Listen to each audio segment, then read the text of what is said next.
Hey there folks, welcome to Spectrum Pulse. We talk about music, movies, art, and culture. And today we're going to be talking about one of the big ones, the newest album from Killer Mike and El-P, Run the Jewels 2. It's always a little bit unnerving going into album sequels, especially when those sequels aren't just to great albums, but records that I and many other critics would hold up of the best of their respective years. And no, I'm not talking about Lil Wayne's The Carter 5, which he unsurprisingly delayed, moving into a week when it wasn't going up against the monolithic sales of Taylor Swift. No. I'm talking about an album from a rap duo who chose to leak the record for free. A rap duo whose unlikely pairing was greeted with a certain degree of apprehension last year, but now has been built by one of the most heavily anticipated hip-hop albums of 2014. Yep, you all know what I'm talking about. I'm talking about Run the Jewels 2, the follow-up album from the self-titled first record from El-P and Killer Mike. The former being an underground producer from Brooklyn and a rapper known for rhymes as layered and complex as his beats. The latter being a member of Dungeon Family from Atlanta, known for hard-hitting wordplay and a really dominant presence behind the microphone. The pairing might have seemed a little bit odd in 2013, that is if you hadn't listened to Killer Mike's rap music, but when Run the Jewels dropped, the pairing just made all too much sense in retrospect and ended up being one of my was my favorite hip-hop album of last year. And I wasn't the only guy giving it a lot of critical acclaim because, let's face it, this was a popular album for a lot of people to really like. And yet, I gotta admit something. I was kinda concerned about Run the Jewels 2. It was a follow-up to an incredible record full of fantastic wordplay, and it set the expectations dangerously high. And coupled with a list of guest stars that included Zack De La Rocha of Rage Against the Machine, Gangsta Boo of 3 6 Mafia, Diane Coffey, known for working with Foxygen, and acclaimed drummer from Blink-182, Travis Barker, this record looked like something special, but it could have very easily misfired. Could it match its predecessor in terms of wordplay and production? Were El-P and Killer Mike that good? Could they actually manage to, top themselves? Well, much to my amazement, they did. And after plenty of repeated listens, I think I can say this without question. The second Run the Jewels album is a larger, heavier, darker, entirely more explosive animal than the first one, effectively resolving the biggest issue that I had with their debut album into an even more stronger, more thought-provoking record. Unquestionably one of the best hip-hop albums of the year. It shows the partnership working better than ever before on a record that is simultaneously more exaggerated,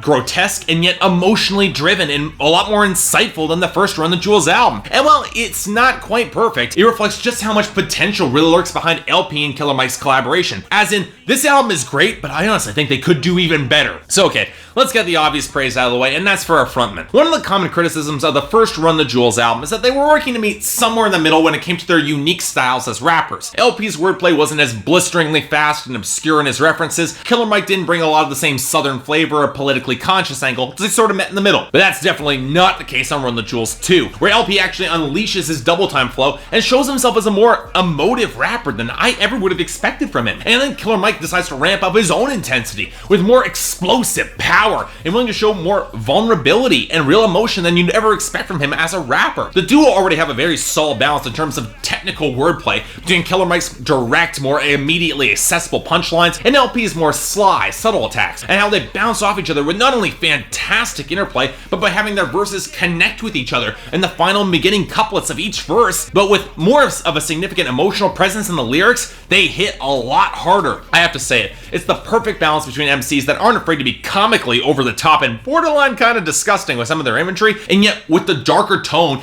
they can support subject matter that demands more thought and introspection. Hell, on one of my favorite tracks, Blockbuster Night Part 1, Killer Mike juxtaposes calling rappers shit in the most juvenile of possible terms, and then in the next few lines compares himself to ancient Malian kings. The pairing of perfect historical references that make a lot of sense with really filthy imagery drives home that contrast and juxtaposition damn near perfectly. I loved it. And unlike their debut album, nearly all the guest stars are strikingly on point. Zack De La Rocha drops one of his most intricate verses of, well, his career on Close Your Eyes and Count to Fuck, a track that goes straight for anti-authoritarian violence that almost recalls Rage Against the Machine. You could consider over the top except for how very real they define some of the stakes. But if we're looking for over the top comedy, Gangsta Boo's verse on Love Again, I Can Yell Back, that fits more of that mold, providing a perfect comic juxtaposition for both male and female rapper sex jams that is wonderfully progressive from every verse and completely profane all across the board. Diane Coffey had some subtle backing vocals and gorgeous piano to underscore the incredibly solid punchy groove of Crown, and Travis Barker's drums are perfectly fused into the beat of All Due Respect for a ton of rattling, explosive presence. They both do great work here. Now, one guest star who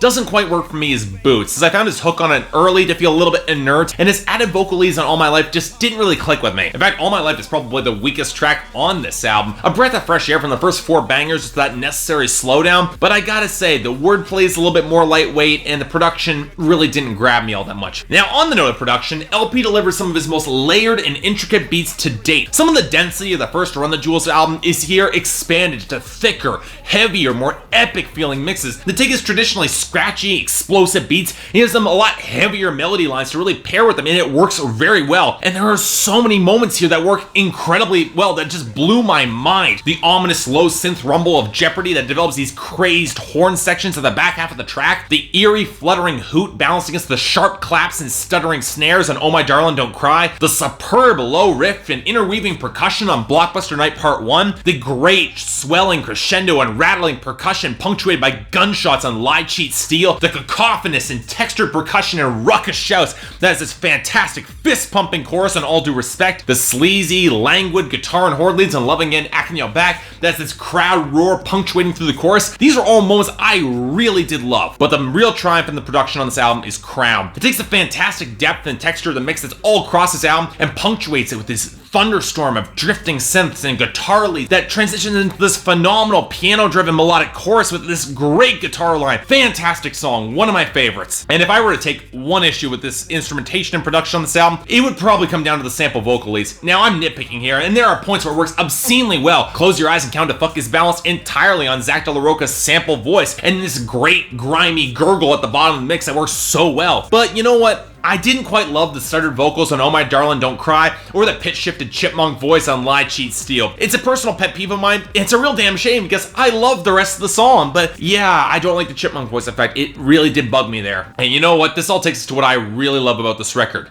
Lyrical content. Now, sure, the quotable lines on this record, they go on for days, and every critic has their favorite. Now, for me, when you have rappers that have dozens of multi-syllabic rhymes like pugnaciously pacing and waiting, I give a fuck if I'm late, tell Satan be patient, I'm gripped by that wordplay. That sticks with me. But my biggest issue with the Run the Jewels debut album was a lack of real gripping, meaty content beyond just sheer lyricism being awesome. And apparently somebody listens because this album got political. Now, I know some of you will immediately dismiss some of the political content because of some of the violent rhetoric that surrounds it on this album, or the over-the-top presentation. But here's the point they're making. With extreme, almost unbelievable situations like what has happened with regards to specific race issues in the United States right now, and the more like police state issues, it's kind of scary how well this darker tone fits. It's the same sort of atmosphere that worked so well with a lot of Eminem's social commentary. There's a real bleak sense of humor to underscore it all, but there's also a lot of real rage that underscores the gross injustices and how normal some people have seemed to take it as of now. Rage directed at a broken system that has failed and will keep on failing. Take the racial profiling of the starkly emotive Early, which shows Killer Mike and his family being stopped unjustly by police even despite not having done anything wrong, and Killer Mike admitting that he respects the badge and the gun. An LP blasting that system that will spy on all of its own citizens through cameras and yet won't do the same for its officers. Or take the prison riot on Close Your Eyes and Count to Fuck, where Killer Mike calls upon the feuding gangs to take their fights to the unjust police and let God judge the innocents, if there are indeed any. Or Lie Steal Cheat, where the nihilism that drives both the question of the system and the real instigators behind it, the people who would make a near billionaire like Donald Sterling shake on national television. Or take the album closer, Angel Duster, with religion, the other great institution that both men condemn,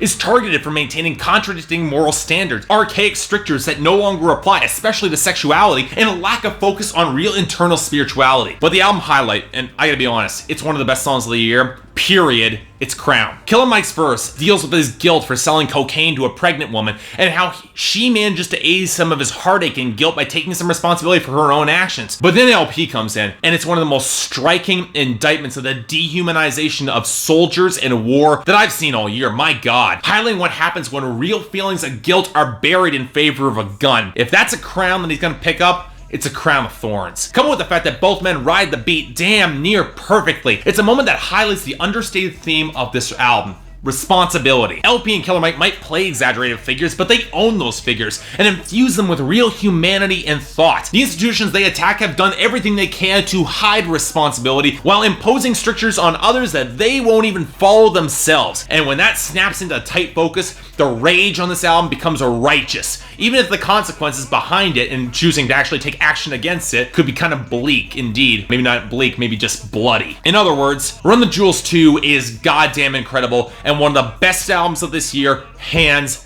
down. Every listen is giving me more to like on this album, and while Sage Francis, Open Mike Eagle, and Freddie Gibbs are giving this record some really stiff competition in terms of hip-hop albums, it's definitely a contender of one of the best hip-hop releases of this year. From me, a strong 9 out of 10 and an extremely high recommendation. Folks, if you're a fan of hard-hitting hip-hop music, or hell, music that has emotional charge and frightening relevance to today's world, you need to have heard Run the Jewels 2 yesterday. LP and Killer Mike have proven that they are a force to be reckoned with. And if we want to change anything, we need to give all that force our support. So seriously, check this album out. So yeah, thanks a lot for watching. If you'd like to like and subscribe, I'd be more than grateful. What did you guys think with this record? Do you think it's better than Run the Jewels 1? I did love Run the Jewels 1. I think I might love this one more. So leave your comments. I'm curious here.